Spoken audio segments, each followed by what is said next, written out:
Yeah.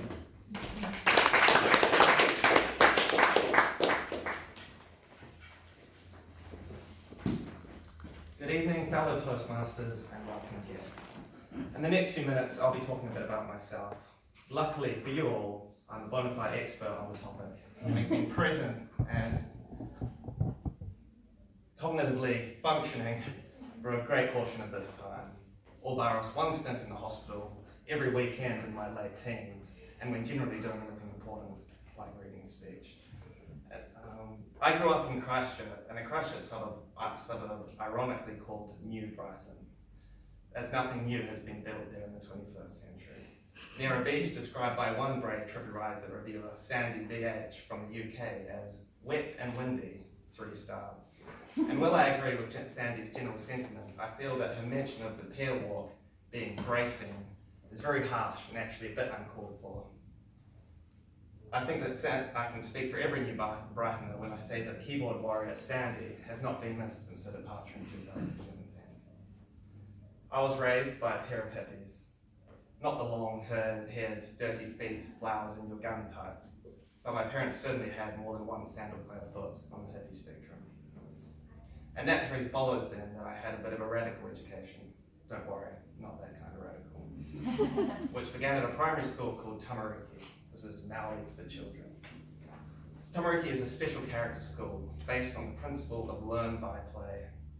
This basically means that students are allowed to go outside for most of the day and do what they want within reason, and only have to attend traditional classroom learning if they feel like it. An example of this in practice is how I learned to read. This was done through playing with Pokemon cards with my friends. And while my vocabulary was somewhat skewed at first, it was proved to be super effective. And with the help of my teachers/trainers, my Pokedex of words steadily increased. My high school, our Tufty, was based on a similar ideology. This time with the central principle of self-directed learning. This is essentially a watered-down version of that at Tamariki. Here, I made the most of my freedom by studying physics, chemistry, history, maths, and English. I generally look back on these times fondly. I had a good group of friends, and apart from occasionally calling a teacher dad, I avoided the worst of the teen angst commonly associated with those times. In 2011, there was an earthquake in Christchurch, which proved to be the catalyst for my moving out. As my room was badly damaged, my parents were devastated, my word. And to this day, I maintain that their outwardly happier demeanors in the following months were more the product of a particular grip-reading season of grand designs that was airing at the time, on which they both had an unhealthy fixation. After graduating university with a degree in maths, don't ask, and working for a year at what my grandmother would succinctly describe as in computers, I got the opportunity to move to London. Traveling Europe is something that I had always wanted to do since I was much younger.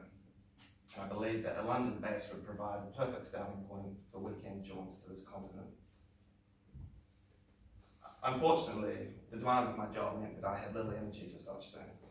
So after my visa expired 2 years later, I decided to make the most of my time over there and go backpacking. At this point, I should mention that I'd long given up on my quote-unquote friends ever joining me, so the only option was to go solo. A daunting prospect at first, but one I feel actually enriched my experience, as it forced me out of my pinhead-sized comfort zone. In the following 10 months, I have traveled to 16 countries in both Europe and Southeast Asia, and during this time I've danced with Portuguese grandmothers, surfed Spanish waves, and bungled hello and thank you in many languages. Sometimes it felt, I also managed to lose 1 phone, 2 wallets, bank cards, clothes, cash, and occasionally myself. Sometimes it felt tough and lonely, but I arrived back in New Zealand feeling glad that I went through that process. Since December, I've been living more of a quiet life based in Parnell, doing nothing more adventurous than watching Game of Thrones and battling